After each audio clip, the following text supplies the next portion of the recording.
Near the end of the 19th century, a single invention changed the balance of power across continents: the Maxim machine gun. Created in 1884 by Sir Hiram Maxim, it was the first fully automatic weapon in history. Powered by the recoil of each shot, it could fire 500 rounds per minute, turning a handful of soldiers into a force deadlier than an entire regiment armed with rifles. For African societies fighting to defend their land, their cattle, and their right to live under their own laws, this new weapon was not simply a gun, it was a technological earthquake. The Maxim made resistance almost impossible.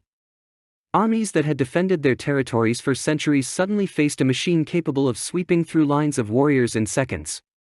Across the continent, in present-day Zimbabwe, Zambia, Kenya, Malawi, Sudan, and Sierra Leone, communities rose in protest against the British hut tax, land seizures, and labor demands.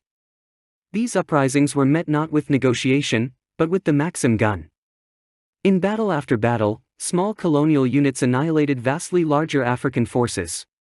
At the Battle of Omdurman in 1898, for example, British troops armed with Maxims killed thousands of Sudanese defenders while suffering only minimal losses themselves. In southern Rhodesia, the first Kimurengas saw African fighters bravely resist occupation, only to be overwhelmed by a weapon they had never seen before. Historians cannot give an exact number of Africans killed by Maxim gun fire, because colonial records rarely counted African dead. What we do know is that entire communities were shattered, and resistance movements that might have succeeded a generation earlier were crushed in days. The gun became a symbol of empire, a machine that enforced taxes, protected stolen land, and silenced any attempt at independence. The Maxim gun did more than win battles. It reshaped the political map of Africa, enabling rapid conquest and embedding colonial rule in places that had resisted foreign control for centuries.